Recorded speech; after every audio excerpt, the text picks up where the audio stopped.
خدمت آقای تفکری. آقای تفکری اینجا الان اسم روستا چیه؟ روستای زیبای شادکام. شادکام. و ما میخوایم بریم جایی که ماشین عادی نمیتونه بره و به قول معروف نیسان آبی سوار شدیم. بله نیسان آبی. بله. و واقعا آقا دروازه بهشته.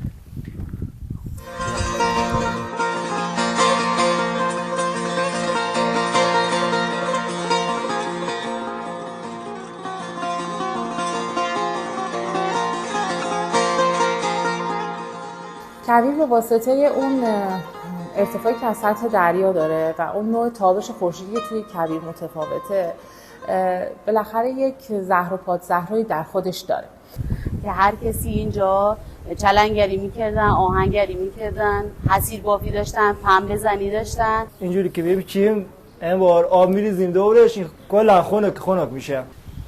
موزه وحشی بافقی خونه که منسوبه به وحشی بافقی، شاعر بزرگ شهرستان بافق.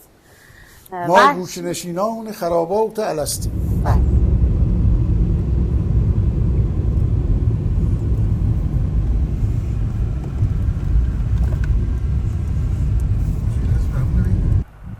درود بر شما خانم حسینی عزیز. سلام، خیلی خوش آمدین. خسته نباشین، صبح شما بخیر.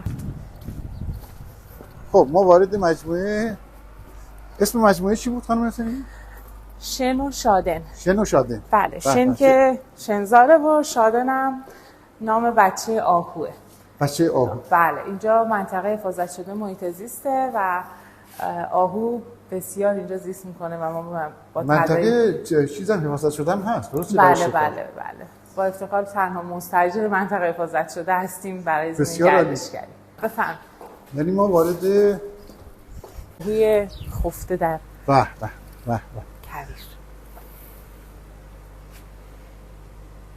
انگار این نوع ماساژ هم خانم حسینی فرق میکنه. یعنی انگار نرمتر و لطیفتر و درشتر هم هستش و از نوع ماساژ ایستاییه. بعضی از ماساژ حرکتی هم و با باد تغییر مسیر میدن و میرن جای دیگه. اینها نه، کاملا ایستاییه و سالهاست که توی این منطقه وجود داره. و این درخته مثل درک چابهار شده. ما چند سالی که کرونا بود تعطیل بودیم و خب به خاطر مشکلاتی که به وجود اومده بود نمیتونستیم به این منطقه آبرسانی داشته باشیم. تعدادی درخت خرما داشتیم که فقط این یکی زنده موند تو اون دوران و نگهش داشتیم و اسمش هم افرا، یعنی شکوهمند و با استقامت.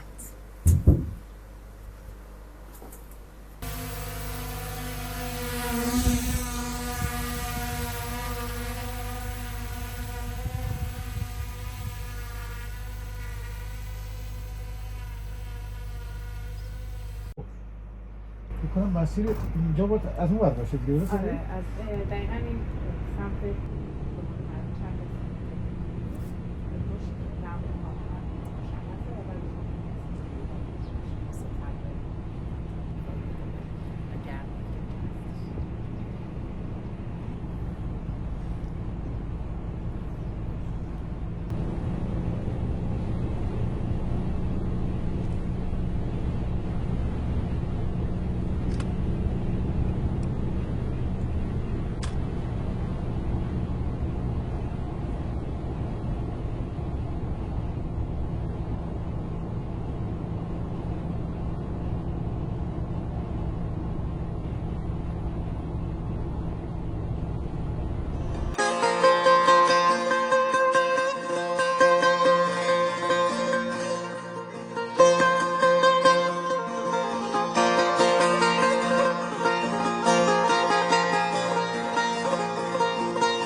اینجا شربتخونه و حالا یه مکانی برای عکاسی هم هستش که عکاسی میتونه استفاده کنه. بله، بسیار.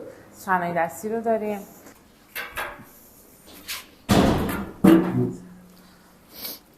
اینا صنایع دستی همین منطقه هست دیگه؟ بله، شهر باف شهر ملی حصیر بافیه و اینجا هم غرفه حصیر بافیه که هم از نوع برنج شما ارائه میدیم، هم از نوع درخت خرما که مخصوص این خطه است. بسیار عالی. و فقط عرضه میشه، هیچ کار که نمیشه اینجا؟ چرا در قالب حالا تورهایی که میان برای حالا ممکنه ورکشاپی مثلا بله انجام ورکشاپ بشه. اینجا هم بافت هم آموزش هم نمایش. چقدر جالب. مثلا من ندیدم مثلا برای کبیر مثلا این چیزا هم در نظر بگیرن. یه کمتر دیدم مثلا. بله.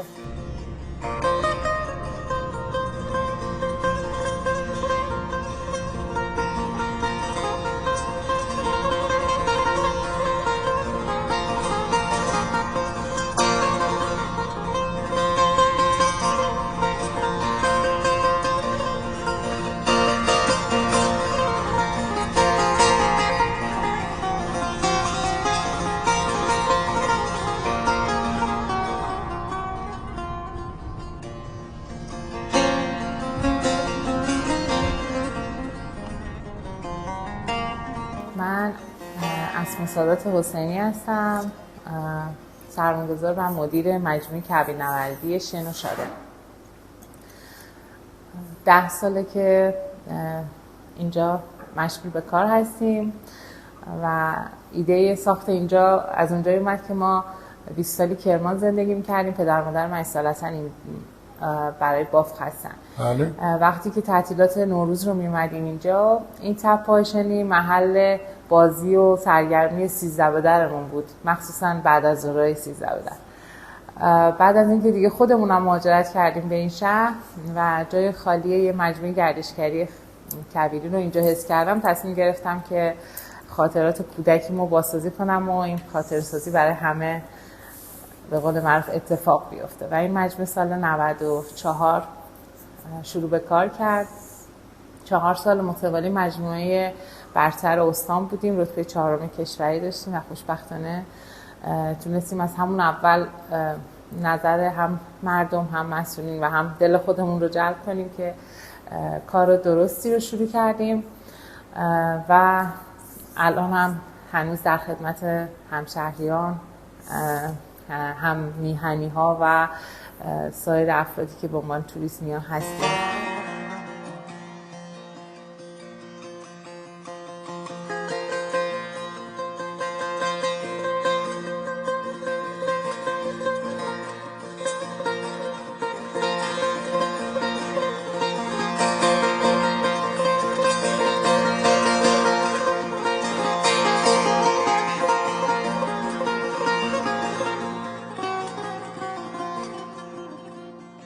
برای یه عده اصلا بافت رو میشناسن، نمیدونم بافت تو کرمانه یا تو یزد.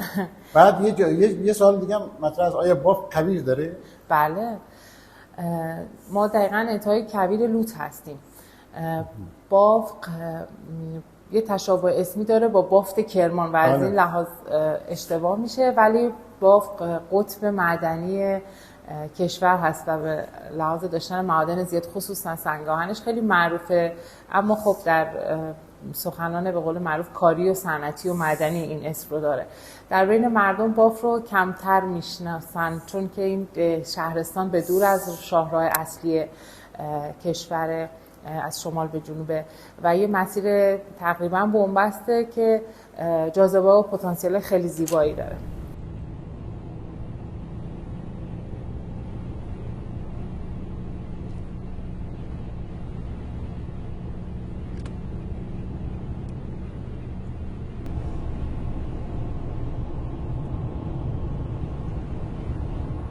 درود بر شما. شما خانم؟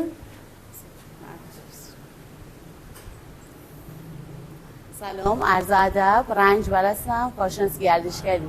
الان کجا هستیم خانم رنجبر؟ الان مجموعه میدان خان هستیم در شهرستان بافت استان یزد. بسیار عالی. اینجا رو بس بهش میگن میدان خان. بله، چون به دستور حاکم اون زمان محمد تقی خان بافتی ساخته شده و همین بهش میگم مجموعه میدان خان. میدان خان.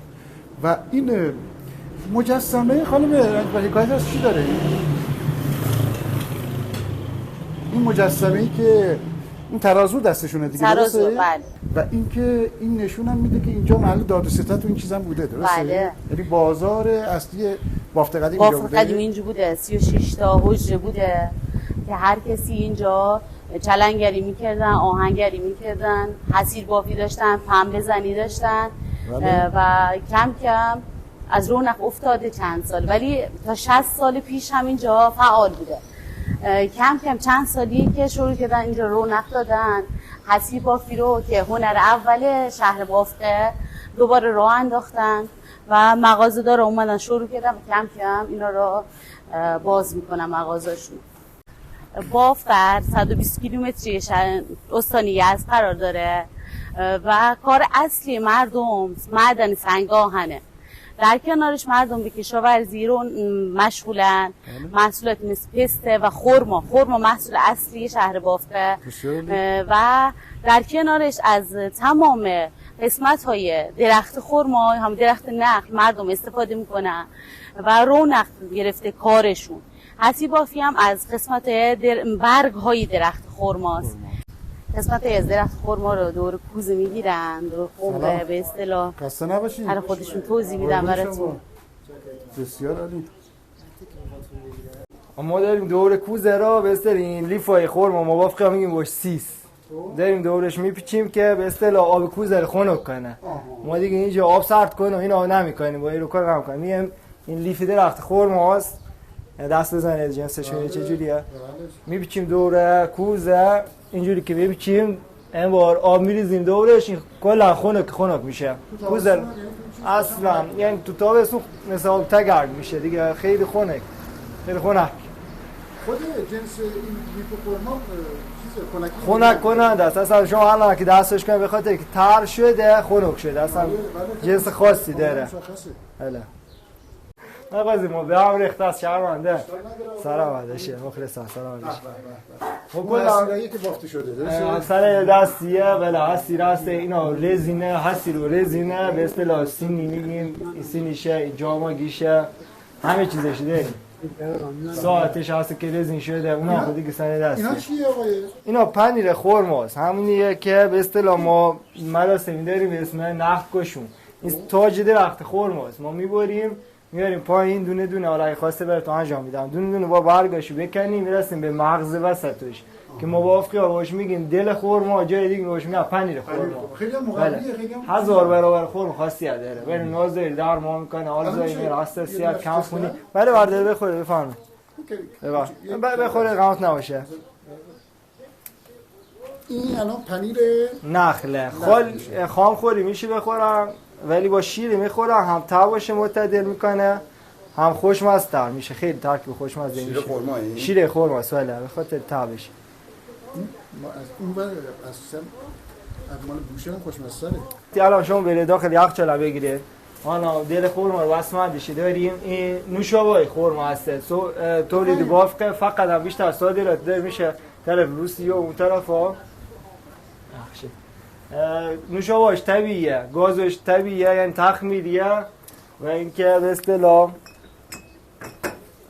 شیرینی اصلا نداره، شکر اصلا نداره، با شیر خرم شیرین شده. چه کار خوبی شما کردید، یعنی توی نوشیدنی ها اومدید از مواد اول از خرما استفاده اصلا چیز شیمیایی نداره، کلا طبیعیه. کلا با خود جالب این اصلا هر جایی مطرح شده ثبت شده. این فقط به خاطر که بیشتر تو کار صادرات الان در صادرات بیشتر طرف روسیه کلا بیشتر کار صادرات، یعنی داخلی زیاد فروش ندارن به خاطر که حالا ما همیشه چیز شیرین رو بله این دومی بله مثلا یک با اون قوی ارزش بعضی دیابت می‌بینی که اصلا یک مقام اول بارکالله آقا ایوالله اینا همه طعمش مختلف 8 طعم دوست چه بسته‌بندی خوبی هم داره. بله اینا به خاطر که صادرات میشه ببخشید لیوان اینا عرق تارون است. بافقی ها بهش میگن گوشت، میوه نره درخت خرما را بافقی ها بهش میگن گوشت، جای دیگه بهش میگن تارونه. خیلی گرمه، خیلی کلسیم داره. برای در دست یعنی از اون عرقیات مال خرما. بله برای خرما هست میگن ولی میوه نرشه. میوه نره درخت خرما عید نوروز به دست میاد، برای گرد افشانی درخت مایه است. باردار میکنه درخت مایه، هم خرمایی که ما میخوریم باردار میشه. درود بر شما. خیلی عرقش مزه خاصی میده ولی بیشتر برای خاصیتش میخورم. مزهش هم خوشمزه است ولی خاصه. نه خوشخوراکه. بله. دست شما در نکنه. خیلی خوشحال شد. ببخشید ما خیلی نه عالی بود. خود ببخشید. خیلی خوبم توضیح دادی. متشکرم. سلام علیکم. اکثرا مغازهایی هستن که محصولات حصیری درست میکنن و بعد در کنارش مثلا تلفیق حصیر و رزین با هم داریم. پته دوزی داره. بله. پته دوزی کرمان هم اینجا هسته. بعد رزمانه شدیدن خانه اینجا وجود داره منصوب به وحشی بافقی. بله خانه وحشی بافقی. بریم ببینیم. بله بفرمایید. موزه وحشی بافقی خونه که منسوبه به وحشی بافقی، شاعر بزرگ شهرستان بافق. ما گوشه‌نشینان خرابات الستیم. به به از وحشی بافقی بفهمید. وحشی در سال 939 هجری قمری در شهر بافق به دنیا اومد. حدوداً میشه 500 سال پیش. بله. و این خانه میگن منسوب به وحشی بافقی. حالا ممکنه بوده باشه و ممکنه به هر حال جز دارایی‌هاش بوده باشه. بفهمید خانم. خب ما الان خانم وارد خونه‌ای شدیم که منسوب به وحشی بافقیه، درسته؟ بله. خب یکم راجع به این خونه چقدر زیباست. خونه وحشی بافقی 4 فصله. یه خونه که 4 فصله. زیر زمین داره، سرداب داره، هشتی داره، بالا نشین داره و اتاق‌هایی که دور تا دور می‌بینید. بله. از خشت و گل تشکیل تهیه شده، اینجا درست شده. مسئله عمده‌ای که به کار رفته خشت و گله و همینطور می‌بینید تاقاش دوریه، گرده. قدیما اینجوری درست می‌کردن که خونه در فصل زمستون گرم بمونه و تابستون سرد بمونه. یعنی الان من فکر کنم اونور تابستونش الان درسته؟ بله. اون زمستونش فکر کنم آفتاب میگیره. زمستونش که آفتاب گیره. آفتاب گیره. تابستونش سایه میگیره. بله سایه. و این وسایلی که اینجا میبینید وسایلی که مردم اهدا کردن. آفرین.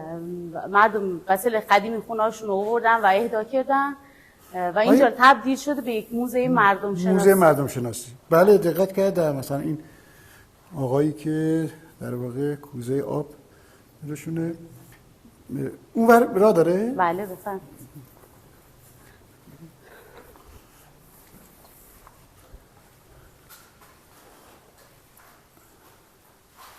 آها. اونا دوک بافندگی و روسندگی و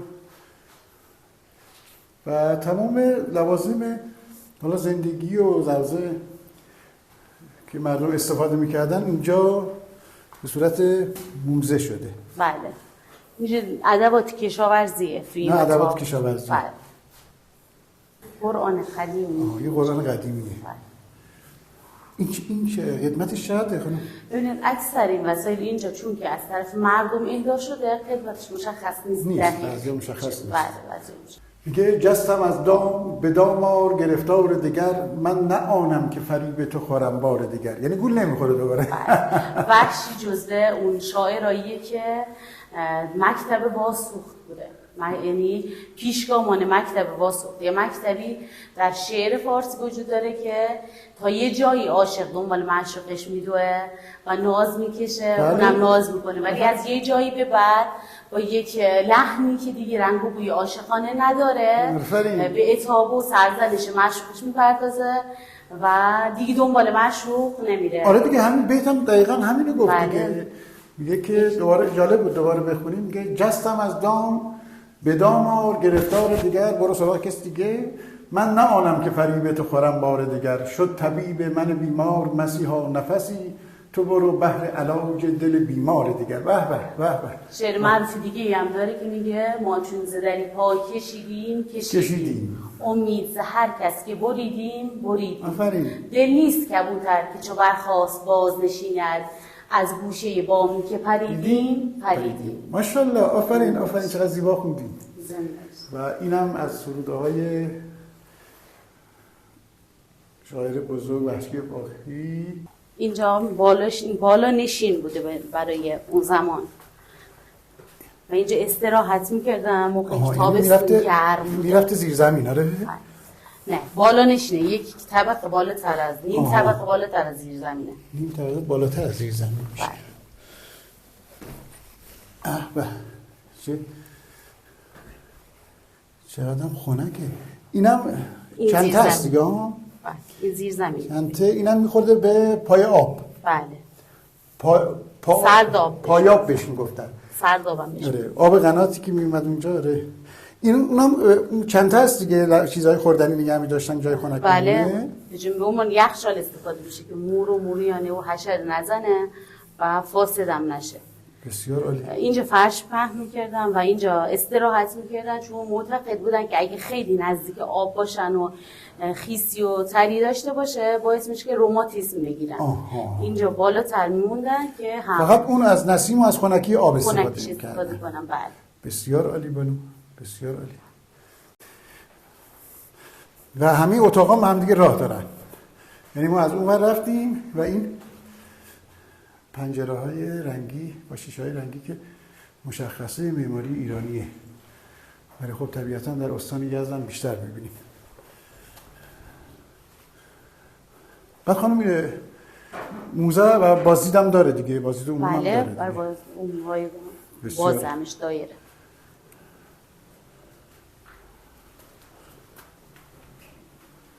اینجا به اصطلاح میگن سابات مسجد جامع، یعنی راه داره به مسجد جامع بزرگ این شهر.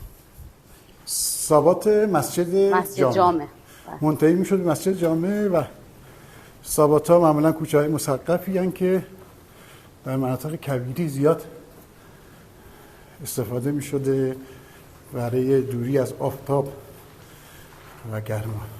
این الان منتهی میشه کجا؟ به خیابان مسجد جامع. به خیابان مسجد جامع.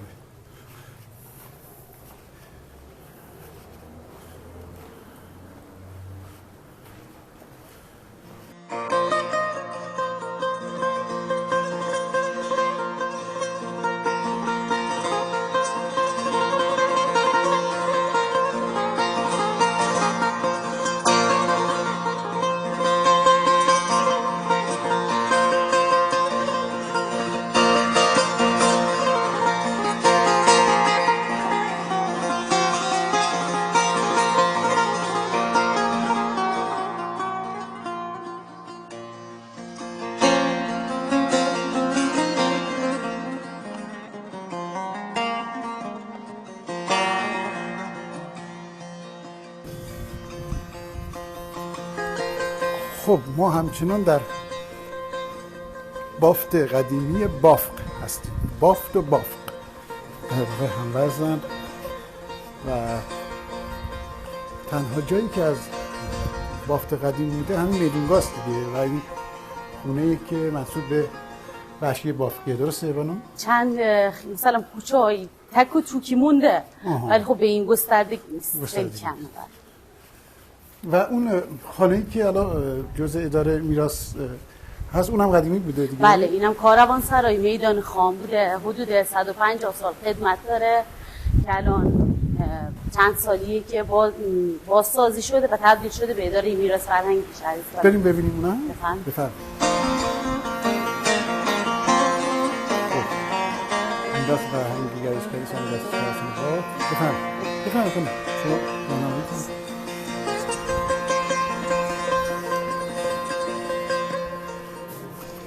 به به.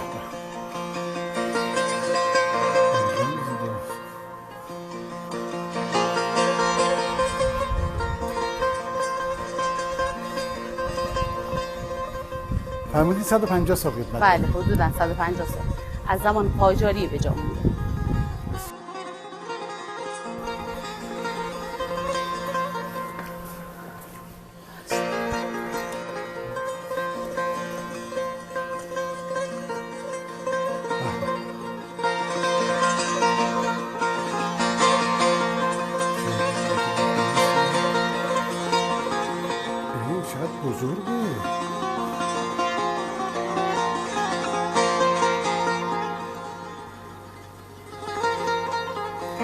بزرگه خانم؟ بله بازسازی شده. این جالب. اونها چیه خانم؟ کاروان شطوره. کار همینجاست دیگه؟ بله کار مردمه. اون گلا همش با درختای نخله. خیلی فکر خوبی بوده، یعنی در واقع همون زیست بوم منطقه رو تو هنر دستشون آوردن یه بسیار عالی. گونه‌ای از همین شتر هسته کوچیک سره در ابعاد خیلی کوچیک. قدیما پدر بزرگا مادر بزرگا خرما میکردن داخل اون و هدیه میدادن به نوه‌هاشون، هم برای بازی بوده هم برای اینکه از خرمش استفاده کنن. خوردنی خوراکیه که اون عروسک هم در واقع استفاده میکردن. و اینم نمایی از همینجاست دیگه، درسته؟ بله. کل جاذبه‌های کلاژ شده دیگه، هر کدوم بله. قسمت در کنار هم دیگه.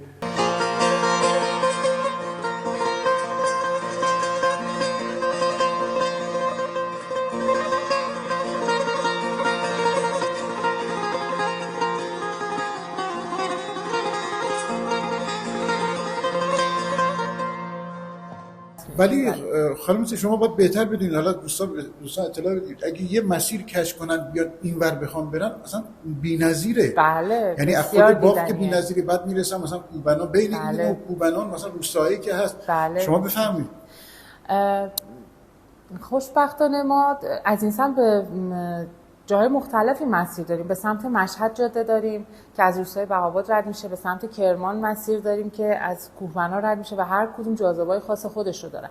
حتی همین مکانی که الان ما هستیم در فاصله 4 کیلومتری خود شهر هستیم. یه کویری که هیچ نوع پوشش گیاهی نداره تو فاصله به این نزدیکی شهر وجود داره و از اینجا 20 دقیقه با ماشین که حرکت میکنیم میرسیم به یه روستای بسیار زیبا و خیلی خنک و با دمای تقریبا میشه بگید کوهستانی و دره‌ای سرسبز به اسم شادکام. 10 دقیقه بعد از اون قطرم رو میرسیم که اونجا هم واقعا جای بسیار زیباییه و خیلی حرف برای گفتن داره تو بحث گردشگری و خودش اینو جاذبه است.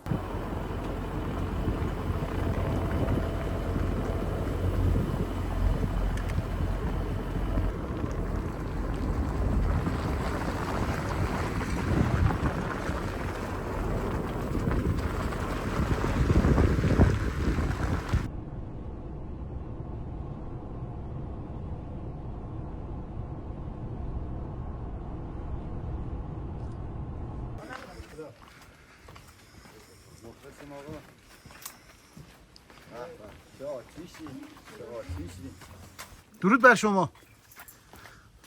درود بر شما. حال شما خوب قربان؟ به به، بسیار زیبا. من موسوی هستم. آقای تفکری. من اوکی. حال شما خوبه؟ سلوری بزرگ. به به.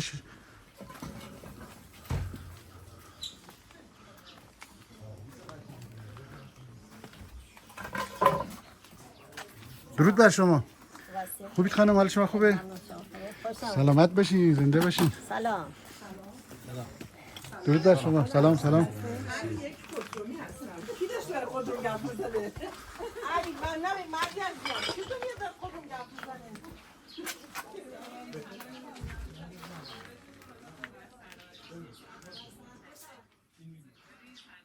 اگر اینجا نیست چرا هم جای دیدم چای چی؟ کوکاچی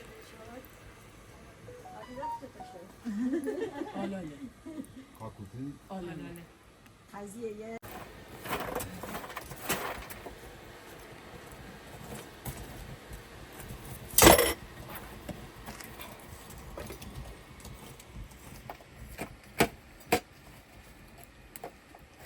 خدمت آقای تفکری. آقای تفکری اینجا الان اسم روستا چیه؟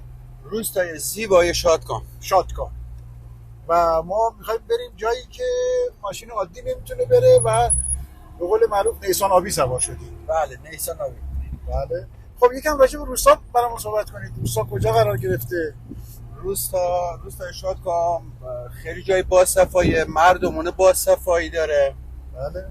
مهمون نواز هستن. و محصولاتشون هم که الان ما شاید که درخت زردآلو هستش، بادام هست، انجیر، انار، انگور، گیلاس، آلبالو، همه نوع میوه هم دارن. بعد یه چشمه هم داریم که الان میریم از بومگردی تا چشمه 1500 متر هستش. مسیرش خیلی قشنگه. مسیر کوهستانیه. هوا کم کم داره بارونی میشه و خیلی هم زیبا، خیلی هم قشنگ است اینجا. نیسان آبی که بسیار معروفه. داریم به طرف چشمه میریم.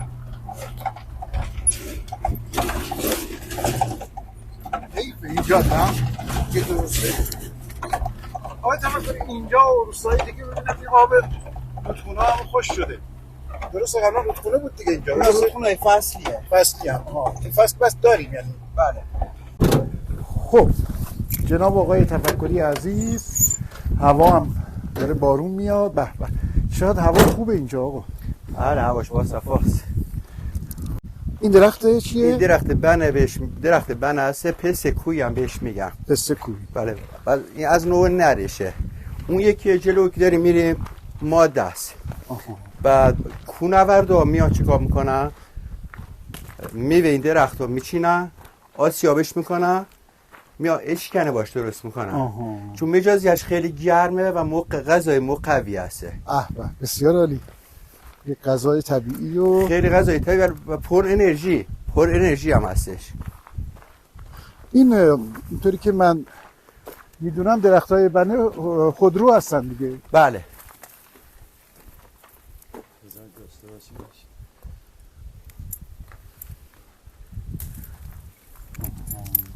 حدود 7-8 روز دیگه میان برداشت میکنن. خیلی ترش مزه میشه دیگه. بله از اینا بزرگتر میشه.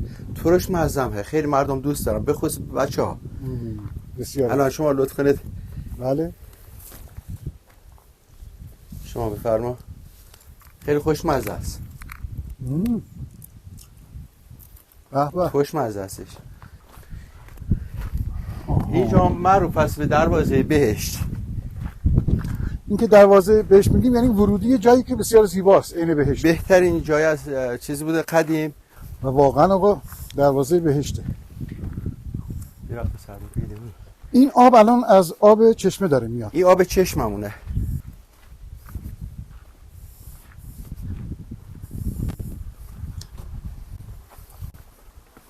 صندلی های طبیعی. بیک دست نخورده. سرپناه هم داره. بله سرپناه هم داره. این خود صخره است در واقع. بله. حالا کار دست هم نیسته. فرسایش آب و هوا و اینا یه تو رفتگی ایجاد شده و این صدای آبم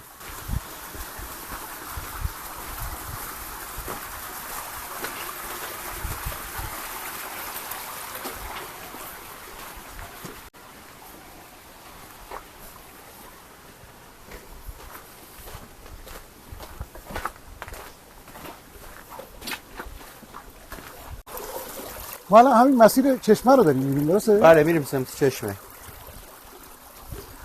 آقای تفکری این آب چشمه همیشه همین داریم دیگه. آقا اینجا چه بارندگی بشه چه نشه، اگر حتی خشک سالی هم باشه این چشمه هیچ فرقش نمیکنه.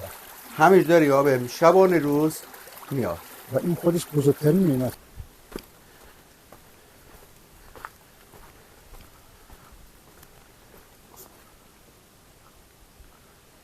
اینا چی هم میپرن؟ پرنده ها یکی کبوتره. کبوتره. اون یکی که رفتون بر شاهین بود. اوناش. بعد وحش چی داره اینجا؟ وحش گوسفند کلو بز داریم، میش و قوچ داریم. میش و قوچ هم هست بله. بله زیستگاه یوز هستش، یوز پلنگ داریم. بله زیستگاه یوز اینجا بله. گرگ داریم. انواع اقسام حیوانات رو داریم خدا رو شکر. بسیار. ولی خوشبختانه تو حال لطمه به کسی نزدن. ماری هم که اینج داریم، ماری جعفری داریم، ماری شتر مار داریم. جعفری افیه دیگه درسته؟ نه افی جدا کاره، جدا گونه است. افی بهش میگن مردم منطق میگن مار شاخدار. دو تا شاخهای ریزی کوچیک داره. بله. بعد جالبش هم اینجاست که شما وقت داری تو این مسیر رو میری، اگر که مار سر راه قرار بگیره بهت هشدار میده، از خودش شروع میکنه دفاع کرد، صدا میده، فیش میکنه، صدا میده که نیا تو مسیر من نیا، و اگر حیوان بیازاری هسته. بله. بو مادرون داریم، پرسیوک شام داریم، بهش میگن پرسیاوشون. پرسیاوشون بله. آویشان داریم، کاکوتی داریم، زیر کوی داریم، اوسا قدوس داریم. زیاده داروگی کسی بشناسه زیاده. بعد همینا آقای تفکری میتونه اصلا یه اقتصادی برای خودش فراهم کنه. بله. یا دارویی که بکر و تازه و به حال یه رقم دارو داریم آقا، ما بهش میگیم کرفوله، ولی استانی از بهش میگه مریم گلی. حالا یکی نمونش این پایین هستش، اون بالا هم هسته که از قشنگ بگیری. بره دیابتیا، بره دیابتی، بره کسایی که معده‌شون عفونت داره.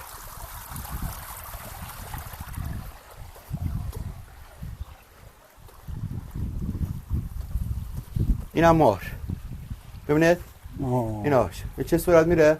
این بهش میگن شمار. نه ببینید اینا رب بالا، رب زیر سنگه. از این مارو هرگز نباید بترسن. آره اونم یعنی اومده آب بخوره.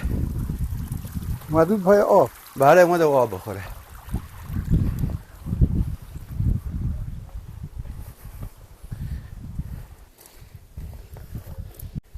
این زیره کویه. بله الان گل کرده. خودم مثل این 4 روز دیگه 5 روز دیگه میشه ازش استفاده کنی. یعنی همین گلش میریزه دوناش میاد بیرون. برگای سفیدش میریزه. بله تخمه میاد بیرون. یعنی وقتی که 2 تا دونش رو شما وقتی میذاری زیر دندون یه حس خاصی به دست میده.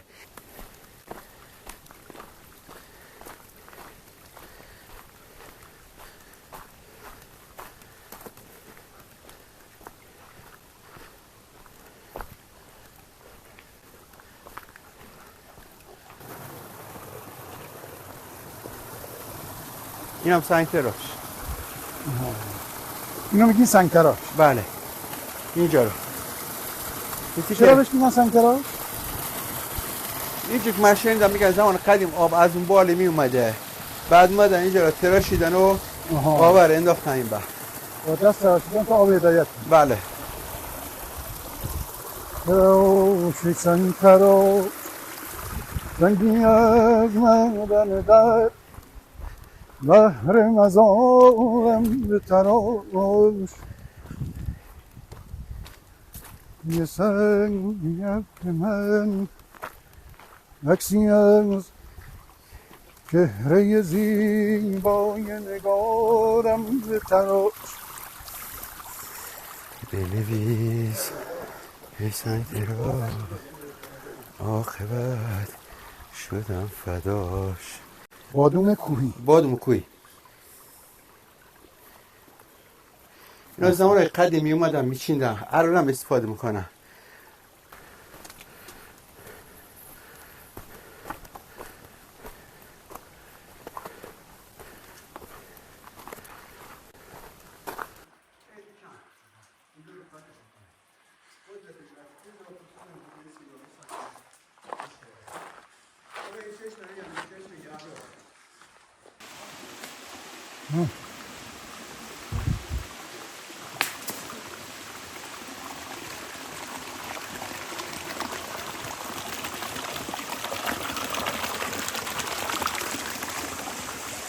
این چشمم. بله اینم چشمه دوستا.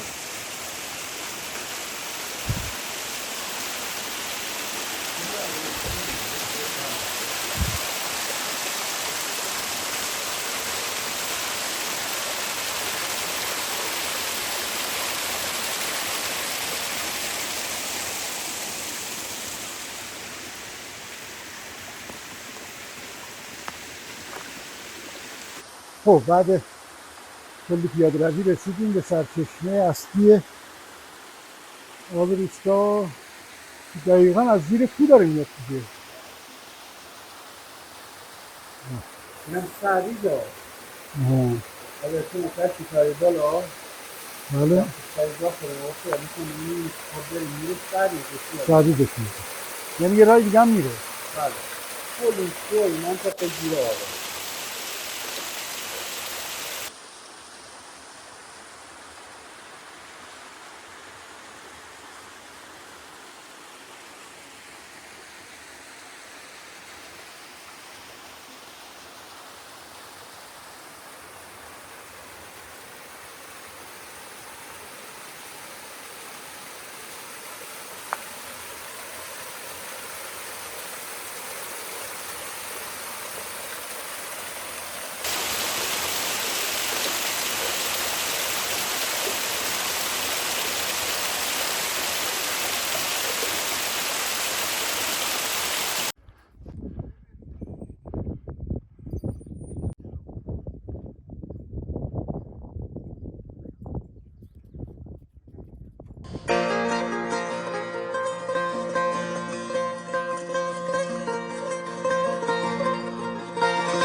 کویر به واسطه اون ارتفاعی که از سطح دریا داره و اون نوع تابش خورشیدی که توی کویر متفاوته، بالاخره یک زهر و پادزهرایی در خودش داره.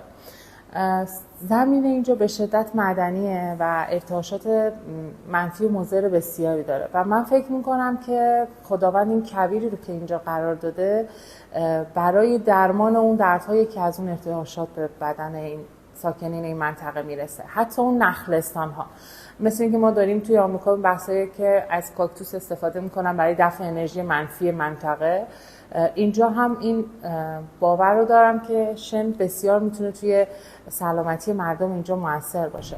با توجه به اینکه این منطقه کاملا بکر و طبیعی بود و حتی جاده دسترسی هم نداشت، ما سعی کردیم توی بحث حالا اون خدمات آفرودی که داریم ارائه میدیم یه مسیری رو مشخص کنیم که کوچکترین پوشش گیاهی هم تو اون منطقه نباشه و متضرر نشه منطقه از نوع پوشش گیاهیش.